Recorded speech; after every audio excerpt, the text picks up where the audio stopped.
एक दिन तीन दोस्त आपस में मिलते हैं और एक कैफे में बैठकर बातचीत कर रहे होते हैं। बातचीत का सिलसिला आगे बढ़ता चला जाता है और इन्हीं में से एक जो इन तीनों में से दोस्त था, उसे ट्रैकिंग करने का बहुत शौक था। तो वो ये बताता है कि क्यों ना ऐसा प्लान बनाया जाए जिसमें तीनों ही दोस्त ट्रैकिंग पे चलें। एक डेट फिक्स कर लिया जाता है। ट्रैकिंग का पूरा सामान तीनों ही दोस्त पैक करते हैं और वो तयशुदा डेट पे ये तीनों ही ट्रैकिंग के लिए निकल जाते हैं। खास बात ये होती है कि इन तीनों दोस्त में से दो दोस्त लड़के थे और एक लड़की थी। ये तीनों ही ट्रैकिंग पे जाते हैं और ट्रैकिंग करने के लिए ये उत्तराखंड का वो इलाका ढूंढते हैं जो बहुत ही ज़्यादा बेहद खूबसूरत होता है। टूरिज्म के हिसाब से, ट्रैकिंग के हिसाब से काफ़ी फेमस होता है। वादियाँ बहुत सुंदर होती हैं जिस वजह से काफ़ी सारे ट्रैकिंग के लोग या फिर ट्रैकिंग करने वाले शौकीन लोग वहाँ जाने की फिराक में रहते हैं। अब ये तीनों दोस्त जब ट्रैकिंग पे निकलते हैं तो पहला दिन बहुत अच्छा जाता है और जैसे ही दूसरा दिन आता है, दूसरे दिन की रात होती है, वैसे ही इन तीन दोस्त में से जो लड़की थी वो अचानक से रात 12 बजे के बाद गायब हो जाती है। और गायब कुछ इस प्रकार से होती है कि लगभग 13 से 15 दिन हो जाते हैं और उस बच्ची का, उस लड़की का कोई भी अता पता नहीं चल रहा होता है। हाल फिलहाल के स्टेटस में भी उस लड़की का अब तक कोई भी गुमशुदगी का पता नहीं चला है, ना ही ऐसे कोई साक्ष्य मिले हैं कि वो जिंदा है या मृत अवस्था में है। आज के इस पूरी कहानी के माध्यम से हम यही समझने की कोशिश करेंगे कि आखिर उस रात जिस दिन ये लड़की गायब हुई थी हुआ क्या था। तो कहानी की शुरुआत होती है 25 मई से। 25 मई को उत्तराखंड का एक जगह है जिसे रामनगर के नाम से जाना जाता है। यहाँ पे रहने वाली एक 24 साल की लड़की होती है जिसका नाम है बबीता पांडे। बबीता पांडे देखने में बेहद खूबसूरत है, पढ़ी लिखी है और वो एक दिन एक कॉमन फ्रेंड के द्वारा एक शादी के इनविटेशन में जाती है। जब उस शादी के इनविटेशन में जाती है तो वहाँ पे जो कॉमन फ्रेंड उसे शादी में ले जाती है वो अन्य और भी अपने दोस्तों से बबीता का इंट्रोडक्शन कराती है। वहीं पे उसकी मुलाकात होती है दो लड़कों से, जिसमें से एक लड़के का नाम होता है हरमनप्रीत सिंह और दूसरे का नाम होता है हरमनपाल सिंह। हरमनपाल सिंह जो है ये उधम सिंह नगर का ही रहने वाला होता है और हरमनप्रीत सिंह जो है वो शाहजहांपुर के यानी उत्तर प्रदेश के शाहजहांपुर का रहने वाला होता है। ये दोनों ही लड़के बहुत ही अच्छे से जो बबीता पांडे है उससे मिलते जुलते हैं और मुलाकात बहुत जल्दी से दोस्ती में बदल जाती है।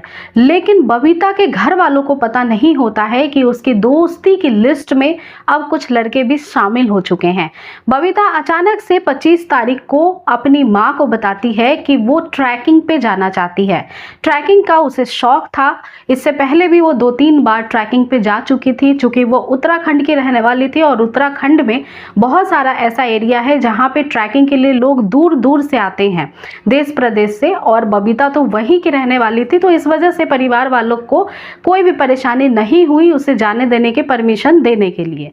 परिवार में भाई हैं और मम्मी है। मम्मी को जब वो अपनी ये सारी बातें बताती है कि उसे ट्रैकिंग पे जाना है तो माँ जो है वो बहुत ही आसानी से मान जाती है और बबीता ये कहकर घर से बाहर निकलती है कि वो अपनी दो सहेलियों के साथ जा रही है। 25 मई को उसकी जो जर्नी है वो उधम सिंह नगर से ही शुरू होती है। बबीता सिंह अपने तमाम सारे सामान जो ट्रैकिंग में इस्तेमाल किए जाते हैं वो सब कुछ पैक करती है और उधम सिंह नगर पहुंच जाती है। उधम सिंह नगर जाने के बाद ये दोनों ही दोस्त हरमनपाल सिंह और हरमनप्रीत सिंह उसे मिलते हैं। एक जगह पे सीसीटीवी में ये दोनों ही दोस्त दिखाई देते हैं और वहां पे ये सामान गाड़ी में रख रहे हैं और कुछ बातें कर रहे हैं। यहाँ से अब वो एक गाइड हायर करते हैं क्योंकि जहां उन्हें ट्रैकिंग के लिए जाना था वो उधम सिंह नगर से निकलकर उत्तरकाशी की ओर है, जो कि उत्तराखंड में ही है, और उत्तरकाशी से उन्हें जाना था दयारा बुग्याल। ये एक ऐसा पॉइंट है जहां पे बहुत खूबसूरत वादियां हैं। ट्रैकिंग के लिए काफी सारे लोग यहाँ पे आते हैं इस खूबसूरत वादियों का लुत्फ उठाने के लिए, लेकिन यहाँ जाने के लिए जो है वो परमिशन लगता है, परमिट लगता है, और ये पूरी परमिशन और परमिट का काम किसी भी एजेंट के द्वारा भी ट्रैकिंग करने वाले सदस्य अप्लाई करवा सकते हैं। इसी वजह से आसानी से उनको ट्रैकिंग का परमिशन मिल जाए, इसलिए उन्होंने एक गाइड हायर किया था। और इस गाइड ने उन्हें फेक आईडी के द्वारा, क्योंकि जब इन्होंने अप्लाई किया था उत्तराखंड के टूरिस्ट डिपार्टमेंट की ऑनलाइन रजिस्ट्रेशन के लिए, तो वहां पे इन्हें परमिट नहीं मिला था, जिसकी वजह से जो गाइड इन्होंने हायर किया था उसने फेक आईडी के थ्रू इनको परमिशन दिलवाई, परमिट दिलवाई। अब ये जो पूरी ट्रैकिंग थी वो 5 चरणों की थी, यानी कि जब ट्रैकिंग के लिए कोई भी बंदा निकलता है तो उसको स्टेप बाय स्टेप एक बेस कैंप पे रुकने की जगह दी जाती है। ये जो पूरा ट्रैकिंग था ये 5 बेस कैंप में डिवाइड था। जैसे कि ट्रैकिंग करते हुए बंदे चलेंगे, जहाँ पे बेस कैंप है वहाँ पे रुकेंगे, अपने कैंप को लगाएंगे और वहीं पे आराम करेंगे, और फिर वहां से नेक्स्ट जो यात्रा है, जो जर्नी है, वो फिर ट्रैकिंग की स्टार्ट हो जाएगी।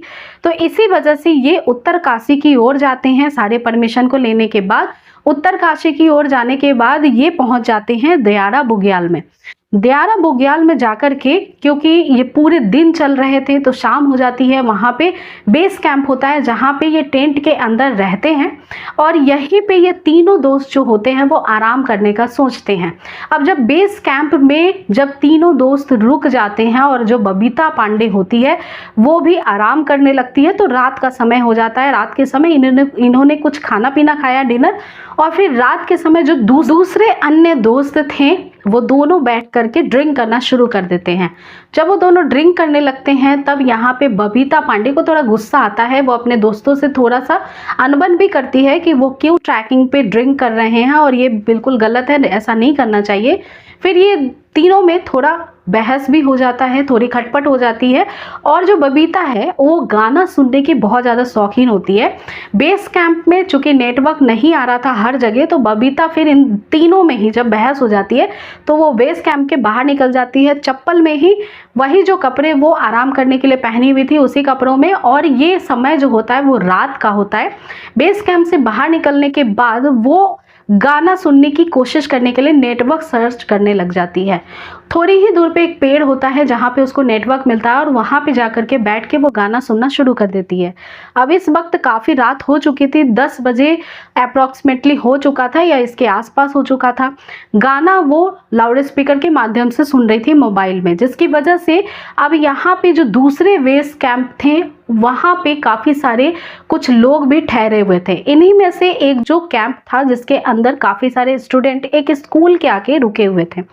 स्कूल जो कैंपिंग के लिए आई थी, जो ट्रैकिंग के लिए आई थी, अब इसमें से जो स्कूल का कुछ स्टाफ होता है, एक टीचर होता है, वो निकल के बाहर आता है कैंप से। और कैंप से बाहर आने के बाद बबीता के पास आकर कहता है कि चूंकि बच्चे रुके हुए हैं, थक गए हैं दिन भर से, तो आप इतना ज़्यादा लाउड साउंड में सॉन्ग मत सुनो और काफ़ी रात हो गई है, तो ये जो आपकी सेफ्टी पर्पस है इसकी वजह से आप जाइए, सो जाइए, आप भी आराम कर लीजिए। ऐसी कुछ बातें होती हैं इन दोनों के बीच में। और इसके बाद वो टीचर चली जाती है। उसे लगता है कि अब जो बबीता है वो भी चली जाएगी अपने टेंट के अंदर, लेकिन बबीता जो है उस समय गाना भी सुनना चाहती थी और चूंकि उसकी थोड़ी बहस हो गई थी इसलिए वो थोड़ी अपसेट भी थी। इस वजह से वो वहां से नहीं जाती है और गाना सुनती ही रहती है। ये लास्ट ऐसा आई विटनेस है जिसने बबीता को उस समय वहां देखा था। और जैसे ही रात ढल जाती है, सुबह का वक्त होता है, लगभग सुबह 5 बजे का, इस समय अब बबीता का जो 2 दोस्त थे जो अन्य टेंट में रुके हुए थे, ड्रिंक कर रहे थे, अब उनकी नींद खुलती है। जब नींद खुलती है तो टेंट में बबीता नहीं होती है, जिसकी वजह से वो निकलते हैं और बबीता को ढूंढते हैं, चीखते हैं, पुकारते हैं, बबीता आसपास कहीं नहीं होती है। अब इसके बाद वो दोनों ही लड़के इधर उधर जहां तक हो सकता था ढूंढने की कोशिश करते हैं। बताया जाता है कि जिस जगह से बबीता गायब हुई है वहीं से कुछ दूरी पे, 200 मीटर की दूरी पे एक झील भी है जो कि 9 फीट गहरा है। और वो जो झील है वहां तक भी कई सारे जो ट्रैकिंग करने आने वाले जो मेंबर्स होते हैं वो जाते हैं वादियों का आनंद लेने के लिए। तो ये जो 2 लड़के होते हैं वो दोनों ही बबीता को ढूंढने के लिए उस झील तक भी पहुंच जाते हैं। ढूंढते ढूंढते सुबह से शाम हो जाती है। सभी जो मेंबर्स होते हैं, अन्य मेंबर्स ट्रैकिंग पे, उन सभी से पूछताछ करते हैं।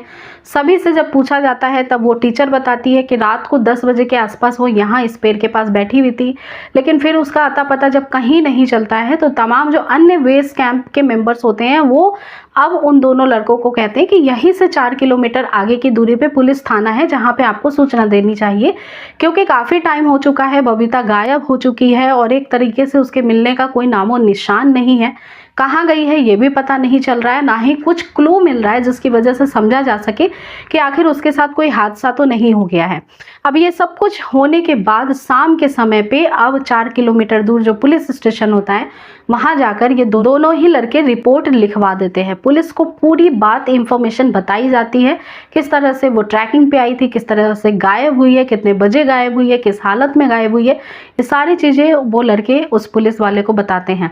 चूंकि अब शाम का समय हो गया था, शाम भी ढलने वाली थी, रात होने ही वाला था, इस वजह से पुलिस जो है वो सर्च ऑपरेशन उस समय स्टार्ट नहीं करती है। उन्होंने जो उनकी शिकायत थी वो दर्ज कर लिया और सुबह तक का समय मांगा। सुबह उठने के बाद, क्योंकि वो पहाड़ी इलाका है, वहाँ पे रात में सर्च करना इतना आसान नहीं होगा, कई सारे मेंबर्स, कई सारे ऐसे टीम हैं जिन्हें उन्हें बताना होगा पुलिस वालों को, उनकी भी हेल्प लेने के लिए, जैसे कि वन विभाग की टीम है, गांव के कुछ लोग होते हैं, इसके साथ ही एनडीआरएफ की टीम, ये सारी ही टीम को सूचना सुबह तक मिल जाएगी। तब सभी मिलकर बबीता को ढूंढने की कोशिश करेंगे। सुबह होता है, सुबह सर्च ऑपरेशन चलाया जाता है। उस झील में भी उतरकर एनडीआरएफ की टीम देखती है, लेकिन उस झील में भी कोई अता पता नहीं चल पाता है कि बबीता आखिर गई तो गई कहाँ। वन विभाग के लोग भी जंगलों में ढूंढते हैं, उनके द्वारा भी कोई इंफॉर्मेशन नहीं मिलता है। गांव के लोग भी इधर ढूंढ रहे होते हैं और गांव के लोगों को जब पूछा जाता है कि यहाँ पे पहले कोई अनहोनी हुई है या नहीं, तो गांव के लोगों का बताना है कि कई बार यहाँ भालू आ जाते हैं जो बहुत बड़े बड़े जानवरों को, यानी बैल को और इस तरह के कुछ जानवरों को उठाकर जंगल की तरफ ही ले जा चुके हैं, उन्हें नुकसान पहुंचा चुके हैं। तो ऐसा संभव हो सकता है कि बबीता के साथ भी ऐसा हुआ हो। लेकिन फिर जब पुलिस की टीम पूरी ही चीज़ों को जांचती है, परखती है, तब पता चलता है उसके साथ कोई हादसा होने के भी सबूत नहीं मिले हैं। जब जो मोबाइल जिससे गाना सुन रही थी बबीता, उसे ट्रैक किया जाता है तो पता चलता है कि जिस समय वो गाना सुन रही थी उसके मोबाइल में पर्याप्त रिचार्ज था, यानी उसकी बैटरी लो नहीं थी, वो चार्ज थी, 65% तक वो चार्ज था। तो 2 घंटों के अंदर वो स्विच ऑफ नहीं हो सकता है। लगभग 12 बजे के आसपास रात का बताया जा रहा है कि बबीता का फोन जो है वो स्विच ऑफ हो गया था। इसके साथ ही गांव वाले की थ्योरी की बात करें तो गांव वाले जो कह रहे हैं आसपास के लोग कि भालू उठाकर ले जाते हैं, तो भालू या जानवर कोई भी इंसान पे हमला करता है तो उसके कई सारे साक्ष्य होते हैं। जैसे कि इंसान जब किसी जानवर से बचने की कोशिश करेगा तो वो अपने चप्पल को छोड़ सकता है, अपने मोबाइल को छोड़ सकता है बचने के, या फिर उसके जो संघर्ष के निशान हैं वो कहीं ना कहीं मिट्टी के ऊपर भी दिखाई देंगे, पर ऐसा भी कुछ नहीं नजर आ रहा है। जो ये दोस्त होते हैं जो बबीता के साथ गए हुए होते हैं, अब चूंकि ये जो पूरी ट्रैकिंग थी ये स्टार्ट हुई थी 28 तारीख से, 28 मई से ये ट्रैकिंग स्टार्ट हुई थी। 29 तारीख को बबीता गायब हो गई थी रात में, और 30 तारीख को बबीता के घर पे फोन करके जो वही बीच की एक फ्रेंड थी, कॉमन फ्रेंड जिसने दोस्ती करवाई थी इन दोनों लड़कों से, उसको भी इंफॉर्मेशन ये दोनों लड़के देते हैं। और 30 तारीख को ही बबीता की माँ को फ़ोन करके ये बताया जाता है कि उनकी बेटी गायब हो गई है ट्रैकिंग से और वो मिल नहीं रही है। इधर पेरेंट को भी पता चलता है और पेरेंट भी जो है उत्तरकाशी की ओर रवाना हो जाते हैं। और जब फोन पे बबीता की माँ को ये पता चलता है कि उसकी बेटी तो लड़कों के साथ बाहर गई है, तो उनके लिए बहुत शॉकिंग होता है, क्योंकि घर पे वो 2 सहेलियों के साथ जा रही है ऐसा बताकर निकली थी। अब पहली नजर में जो शक जाता है वो परिवार वालों का हो या फिर पुलिस वालों का हो, ये दोनों ही उन दोनों लड़कों पे जाता है जो बबीता के साथ में थे। दोनों से गहन पूछताछ की जाती है। 24 से 48 घंटे तक जब उनसे पूछताछ की जाती है, उनके बताए गए एक एक चीज का सर्च ऑपरेशन किया जाता है, मैच करके देखा जाता है, जैसे कि सीसीटीवी का मिलना, और भी कई सारे ऐसे क्लू थे जो लड़के के बयान से मैच होते हुए दिखाई दे रहे थे। कोई विरोधाभास नहीं दिख रहा था, इस वजह से उन दोनों को ही छोड़ दिया जाता है पूछताछ के बाद। लेकिन इधर पूरी जो सर्च टीम है वो बबीता को अभी भी ढूंढने का प्रयास कर रही है, चाहे वो ड्रोन से सर्चिंग हो, चाहे वो प्लेन से सर्चिंग हो, चाहे वो एनडीआरएफ की टीम हो, चाहे वो वन विभाग की पूरी टीम हो, चाहे वो पुलिस की टीम हो। लगातार 200 से भी ज़्यादा मेंबर्स जो हैं वो बबीता को ढूंढने के प्रयास में हैं। लगभग 13 दिन से ऊपर हो चुके हैं और बबीता का अभी भी नामो निशान नहीं मिला है कि वो जिंदा भी है या फिर नहीं है। पुलिस पूरी प्रयास में जुटी है। कई सारे लोग अपने आप से भी कयास लगा रहे हैं, अपने मन से सोचने के लिए बहुत विवश हो चुके हैं कि क्या बबीता का कुछ प्लान है, क्या वो खुद से गायब हो चुकी है, या इन दोनों लड़कों ने उसको गायब किया है, या कोई दुश्मनी थी उस रात बबीता के साथ, क्या ज़्यादा कुछ लड़ाई हो गई थी, या बबीता दो लड़कों के साथ गई है, ये उसके परिवार वालों को पता चल गया, इस वजह से बबीता परेशान होकर चली गई, क्या उसे कोई जानवर उठा करके ले गया है, या फिर वो आखिर गायब हुई तो हुई कैसे और है तो है कहाँ, क्योंकि ना ही बबीता का मोबाइल मिल रहा है, ना ही उसके फुटवेयर्स मिल रहे हैं, ना ही खुद बबीता मिल रही है। ये पूरा ही जो मामला है वो अभी भी बहुत उलझा हुआ है, बहुत पेचीदा है, और ये कब तक सुलझेगा इसका भी कोई अता पता नहीं है। लिहाजा पुलिस पूरी तरह से मुस्तैदी से अपना काम कर रही है, लेकिन उत्तराखंड के सभी लोग जो कि लोकल लोग हैं, अगर उन्हें भी कुछ पता चलता है तो ज़्यादा से ज़्यादा कोशिश करिए कि नज़दीकी पुलिस थाने पे तुरंत जाकर सूचना दें। आज की जो ये कहानी थी ये यहीं तक थी। इस कहानी को सुनाने का मेरा मकसद किसी भी व्यक्ति की भावना को ठेस पहुंचाना नहीं था। मैं उम्मीद करूंगी कि जो बबीता पांडे जहां भी गायब हुई है वो सुरक्षित रहे और जल्द से जल्द सकुशल अपने घर पे वापस हो जाए, अपने परिवार के पास।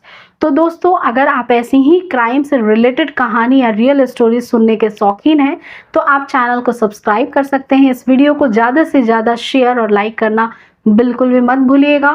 मैं मिलती हूँ नेक्स्ट वीडियो के साथ, तब तक आप स्वस्थ रहें, सावधान रहें और सचेत रहें। जय हिंद।